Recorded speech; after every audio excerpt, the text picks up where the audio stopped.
Oke, kenalin Dok, nama saya Hanif Almajidan yang akan membawakan materi mengenai mengapa kita bermimpi. Baik,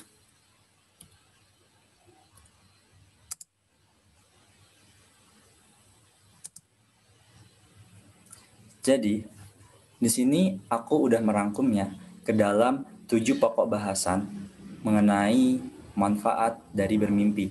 Namun sebenarnya di luar sana masih banyak jurnal-jurnal yang meneliti tentang manfaat penelitian. Nah, untuk yang pertama, saya akan membahas bahwa mimpi ini akan memenuhi dari keinginan kita.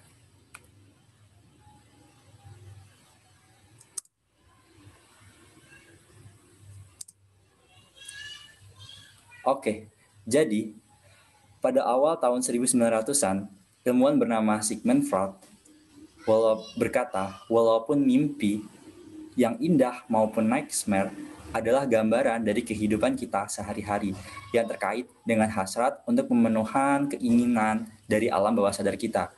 Misal, ketika kita membayangkan dari benda-benda seperti ini, ataupun ketika kita mengalami ketakutan atau insecure, ataupun juga ketika kita memikirkan tentang misalnya idol K-pop yang kita idolkan, misalnya dia cantik, ganteng, imut dan lain sebagainya.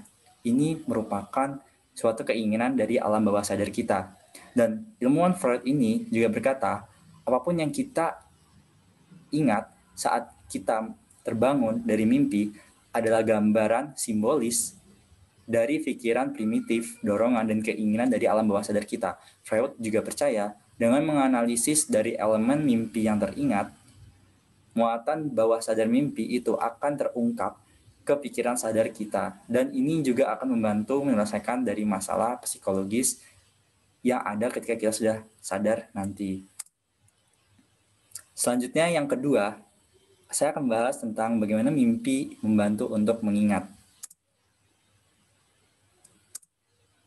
Oke, jadi untuk memecahkan berbagai masalah yang rumit sekalipun, ini mimpi akan sangat membantu kita. Tapi bermimpi saat tidur ini akan jauh lebih efektif ketimbang ketika seseorang tidak memimpikan terhadap problem tertentu.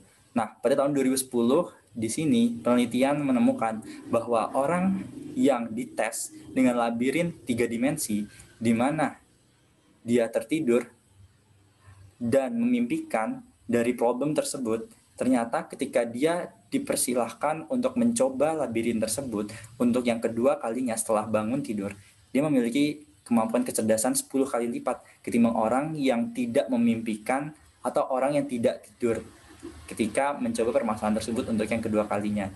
Penelitian menyebutkan bahwa proses memori tertentu di dalam otak itu mungkin hanya terjadi ketika tidur. Dan mimpi adalah menjadi suatu indikasi bahwa proses memori tersebut sedang berjalan di otak.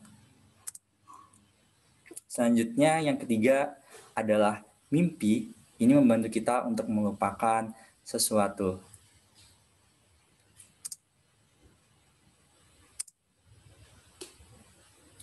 Jadi di otak itu ada sekitar 10.000 triliun koneksi saraf yang itu berkaitan dengan apa yang kita pikirkan atau apa yang kita lakukan dalam keseharian kita.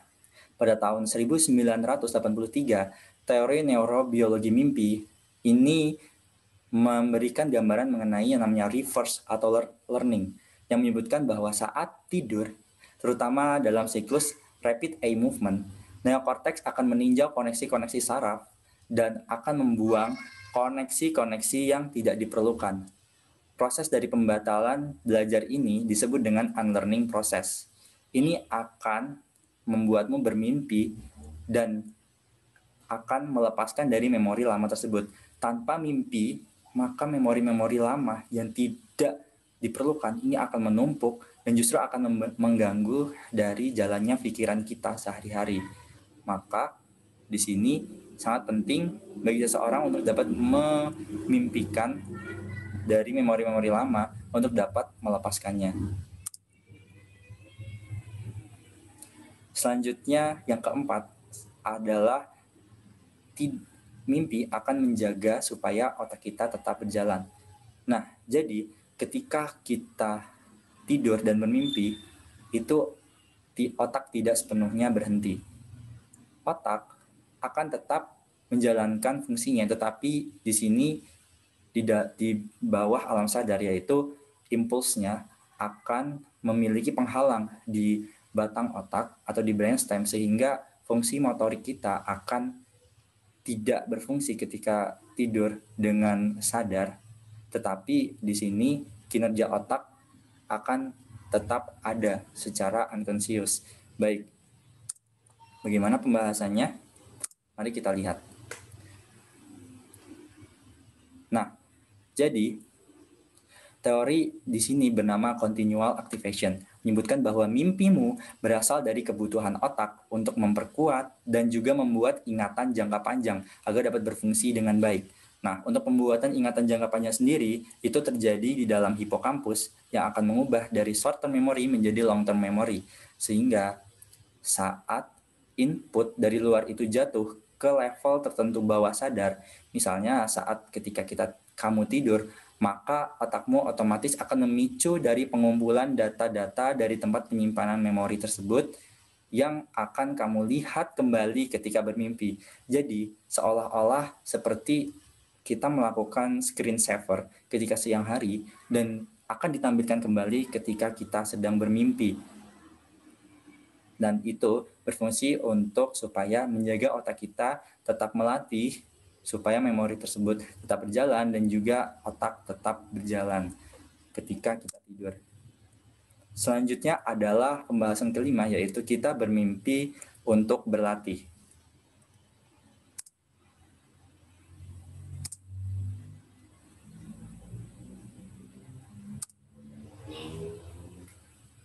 Nah, mimpi tentang sesuatu yang berbahaya, menegangkan, mengancam, itu pasti sangat mengerikan. Dan itu adalah hal yang wajar. Menurut teori, Primitive Instinct Rehearsal Theory, muatan mimpi itu penting dilihat dari berbagai tujuannya. Seperti ketika kita mimpi menyeramkan, seperti kita dikejar-kejar oleh beruang, ataupun ketika kita misalnya berkelahi, itu akan membantu kita supaya kita dapat mempersiapkan bagaimana kita merespon ketika kita mengalami kondisi yang sama di kehidupan nyata ketika kita sudah bangun. Dan ini, mimpi semacam itu akan melatih insting primitif kita untuk fight or flight.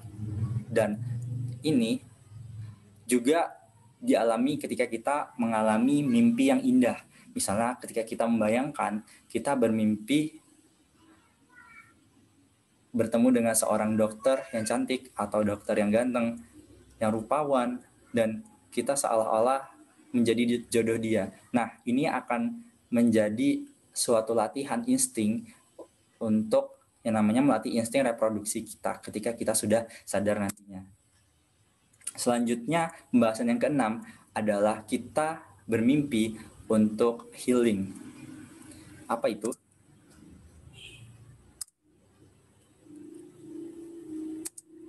Nah, jadi aktivitas neurotransmitter stres ini akan jauh berkurang selama kita tidur dalam fase rapid eye movement. Bahkan saat bermimpi tentang pengalaman traumatis sekalipun, ini sebenarnya otak berusaha untuk menurunkan stres kita. Penelitian berteori bahwa salah satu tujuan mimpi adalah akan mengurangi beban dari pengalaman yang menyakitkan untuk menyembuhkan luka psikologis kita.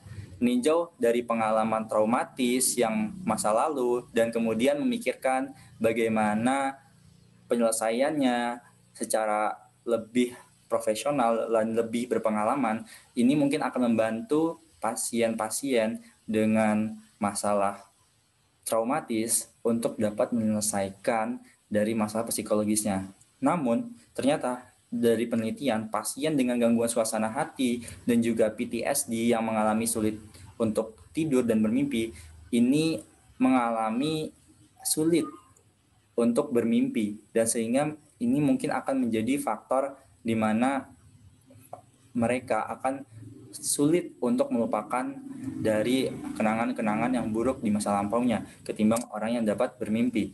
Selanjutnya adalah yang ketujuh, bagaimana kita bermimpi untuk menyelesaikan suatu masalah.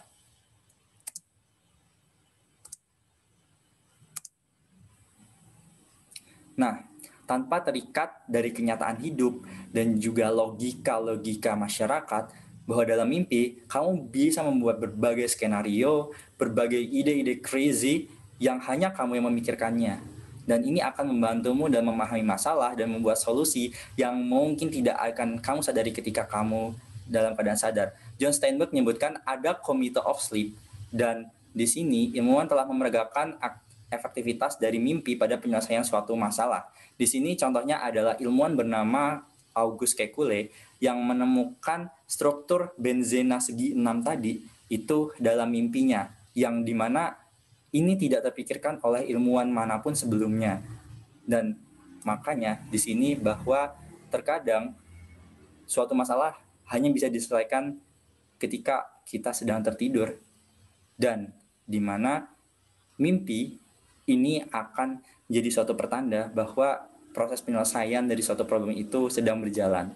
Oke, jadi itulah berbagai keuntungan atau benefit dari ketika kita bermimpi saat tidur. Tetapi stop bermimpi ketika kita sedang siang bolong. Lebih baik kejarlah prestasi. Oke, sekian dari saya.